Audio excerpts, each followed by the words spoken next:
क्या हाल है।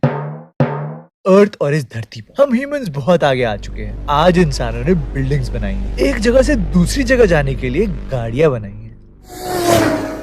आज अगर हम सिर्फ ये देखें कि हमने कहां से शुरू किया था और आज कहां पर, तो सोच के बहुत अच्छा लगता है। ऐसा लगता है कि हम इंसानों ने इस दुनिया को अनोखा ही बना दिया है। और सबसे बड़ी बात तो ये है कि अगर हम ये देखें कि धरती की उम्र 137,000,000,000 साल पुरानी है और हम ह्यूमन स्पीशीज सिर्फ इसका 0.0015% यानी कि सिर्फ 20 करोड़ साल ही पुराने हैं।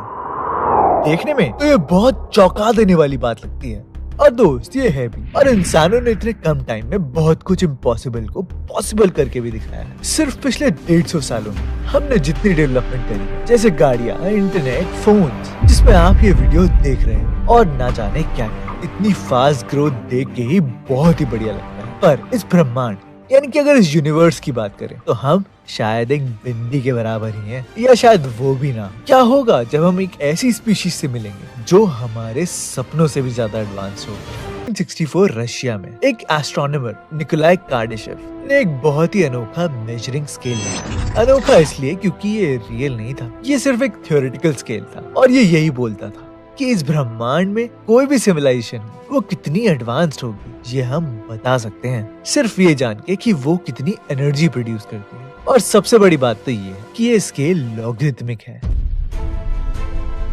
यानी दो सिंपल शब्दों में ये कह सकते हैं कि जैसे ही हम इस स्केल के ऊपर जाते रहेंगे, वैसे ही सिविलाइजेशन की पावर बहुत ही ज्यादा बढ़ती ही रहेगी। पर थोड़े से नहीं, बल्कि बहुत बहुत और भी ज्यादा, और इससे भी ज्यादा। और इस स्केल का नाम है कार्डाशेव स्केल।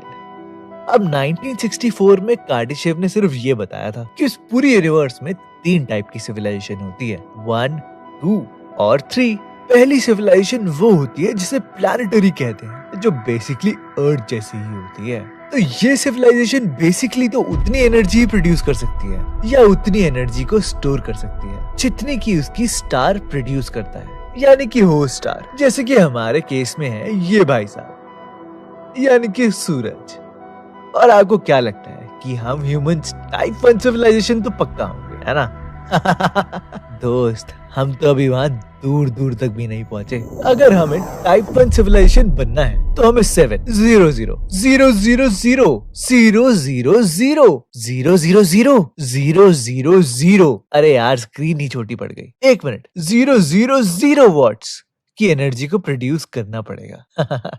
ये बहुत बड़ा फिगर है। तो फिर सवाल तो ये उठता है कि यार हम कौन सी सिविलाइजेशन है? तो हम है टाइप 0 सिविलाइजेशन। देखो, कार्डाशेव रेटिंग निकालने के लिए एक सिंपल सा फॉर्मूला बताया गया है, जिससे कि हम खुद ही सिविलाइजेशन की रेटिंग निकाल सकते हैं। और ये है वो फॉर्मूला। और इस फॉर्मूले में K है कार्डाशेव स्केल, और P है जितनी पावर यानी कि एक एनर्जी जितनी एक सिविलाइजेशन प्रोड्यूस कर लेती है। तो अर्थ की एनर्जी कंजम्पशन विकिपीडिया के अकॉर्डिंग 2017 में थी 17.54 टेरावाट्स, जो कि सिंपली अगर हम कैलकुलेट करके देखें तो बनता है 0.72, यानी हम टाइप 1 सिविलाइजेशन भी आज तक नहीं बन पाए।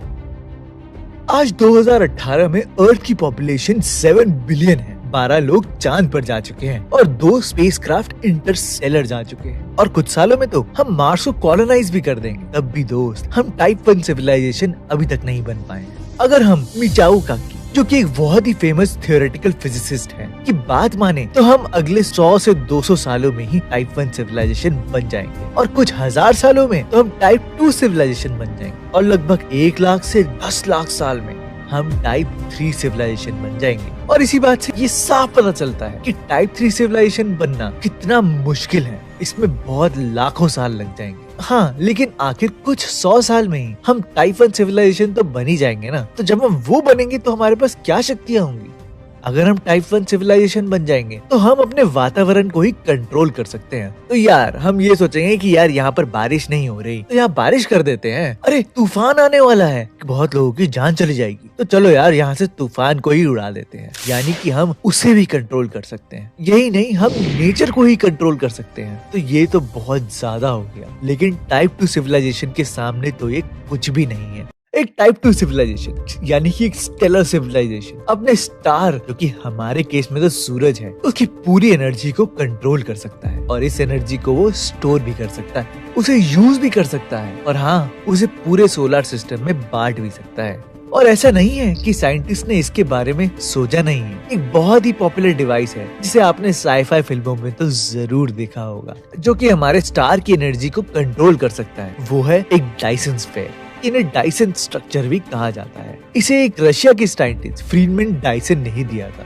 इस स्ट्रक्चर में बेसिकली कुछ सोलर पावर सैटेलाइट्स होती है जो कि स्टार को ऑर्बिट करती है। अगर मैं सिंपल भाषा में बताऊं तो ये सूरज से भी बड़ा स्ट्रक्चर है, जो कि अंदर से तो खोखला है। बस ये सूरज की चारों ओर घूमेगा और उसकी सारी एनर्जी को एब्सॉर्ब कर लेगा। एक और बहुत ही फेमस आइडिया है जो कि सुनने में तो बिल्कुल इम्पॉसिबल लगता है, लेकिन एक बारी सुन लेते हैं। वो ये है कि बेसिकली एक बहुत ही बड़े स्टेलर मास यानी कि एक स्टार को उठा के ब्लैक होल में डाल दिया जाता है और ब्लैक होल में डालने के बाद जितने भी फोटॉन्स रिलीज होते हैं उस एक्रीशन डिस्क से, जो आपने इंटरस्टेलर मूवी में देखा भी हो, उस फोटोन की एनर्जी को एब्सॉर्ब करा जा सकता है, जिससे कि पूरे सोलर सिस्टम को एनर्जी दी जा सकती है या एनर्जी प्रोड्यूस करी जा सकती है। और ये बहुत ही मैसिव लेवल पे होता है।